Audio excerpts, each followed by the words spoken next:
So you're probably like, was paying that much for your undergraduate worth it? What the hell? Hey guys, so today I'm going to be baking some chocolate cake as I answer some questions about how my undergraduate experience was, exchange, and also where I'm going to head next. Okay, so here's my whole setup. I already got everything ready, and I just got a cake mix because I'm feeling a bit lazy. But I greased this pan, and we're gonna just mix everything together in this bowl. So in case you guys don't know me, my name is Emily, and I recently finished my undergraduate program at the University of Western Ontario studying business administration at the Ivey program. And not Ivy League, but the Ivy School, Richard Ivey School of Business with an E. I can't believe 4 years have passed by so fast, but I think that the hardest part of it was probably imposter syndrome. I think that everyone went into like university being top of their class in high school. I also think just like the change of workload and the greater dependence on your independence to be able to like study. Classes for me at least, it was literally 2 exams and 1 assignment, and that would be your entire mark for the class. So it was really up to you to like keep on top of your lectures and be going to office hours and reviewing. Okay, I'm gonna add the 3 eggs.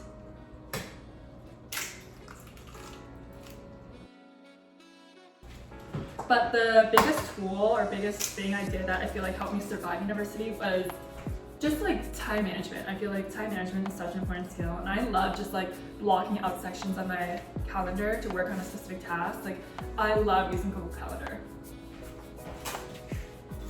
Okay guys, so next I'm going to add half a cup of vegetable oil. If you guys didn't know, Ivey is actually one of the most expensive undergraduate programs in Canada. I think it's around $27,000 for your 3rd and 4th year per year as a domestic student. So I think the cost is right underneath some dentistry and pharmacy programs in Canada.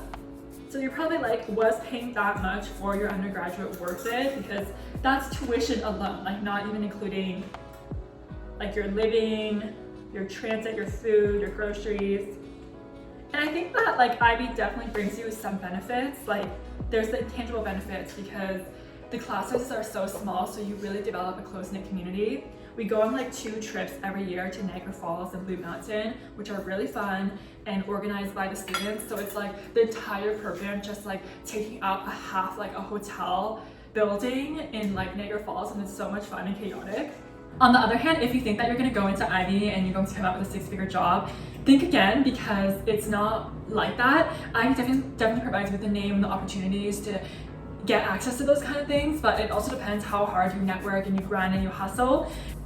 And there's also a lot of factors that are outside of your control, like how many people the company is hiring that year, how well the economy is doing, and how strong your competition is. However, I would say that when comparing it to a non-target school, I will say that I feel like if you are coming from a non-target school, you may have to just work a little bit harder to get the same kind of opportunities. And why I say this is, for example, if you're trying to land at a very prestigious company like Goldman Sachs, someone from Ivey might be able to network very easily because there will be at least 10 other people at Goldman Sachs who have graduated from Ivey, and thus there's like that common point of connection, and it's very easy to bond, and your name holds a lot, your school name holds a lot of weight and reputation. However, if you're coming from a non-target school, it might be a little bit harder because there'll be less people who have graduated from your school working in the company, and also less reputation that your name carries. Okay, next, yeah! So if you guys didn't know, I did finish my last semester of school doing a study abroad term in Hong Kong. And if you guys didn't know that, also feel free to check out some of my travel vlogs where I went to Shanghai and Tokyo. But the reason why I chose Hong Kong was because I wanted to be close to where my parents are from, so mainland China. But I didn't want to be in China exactly because I had already been a few times, and also I knew that if you just did exchange in China or school in China, you can't travel in and out of the country during your study period. I thought Hong Kong was like close to China and also was very international, so I decided to go there. In terms of how my experience was, I will say that I feel like Hong Kong was so efficient. Like everything moved fast, everyone moved fast everywhere. They all had like a system. I remember going to a restaurant and literally like they would sit you down with like strangers. So like if there was an empty seat, they would just put you down with a stranger in front of you because they didn't want to waste like empty space. So yeah, they're also very like efficient and like so direct. So I wasn't used to that, but then they're like direct in like a nice way. It's like a directness of like, I'm not going to like sugarcoat anything. If you're like, I'm gonna like ask you and tell you as things are kind of like vibe. Like I'm going to scream at you if you're slow. I'm gonna like tell you if you're like eating too much, that kind of vibe.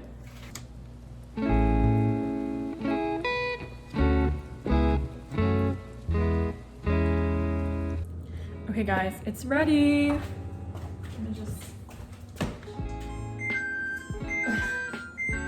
Okay, so apparently the hack is to see if it's really ready or not. You use a toothpick and you put it in. If it comes out clean, that means it's good. But I couldn't find a toothpick, so I had to improvise. I have this umbrella thing. Okay, I know. Shh. Can I do it like this? I'm gonna bake it for 3 more minutes and then hey guys, so now I'm going to actually take out the cake.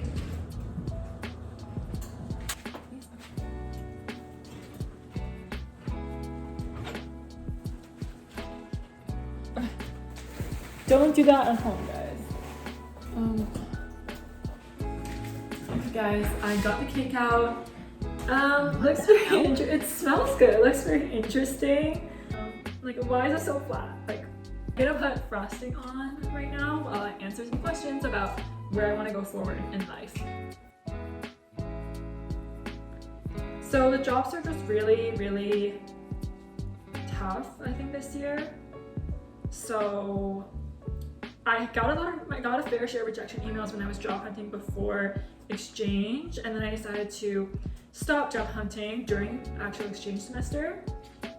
But yeah, I'll be making another video detailing my job search process and kind of where I stand now. That'll probably be my next video that comes out, so be sure to stay tuned for that. I think I'm really excited to, have some structure in my life by doing a 9 to 5 and have a stable income. But I think I'm also really scared just to like deal with all the responsibility that comes with adulting, like finances and like trying to save up for a house. Also, I just think that there's like these like timelines that society has, which I feel like very pressured by almost. Like, oh, you have to be married by this age, you have to get a promotion by this age. Just feels so pressuring, even though I know that like everyone progresses at their own pace. So yeah.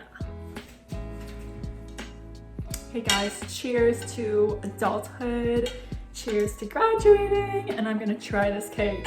I know it doesn't look the most aesthetic, but bear with me. Very chocolatey.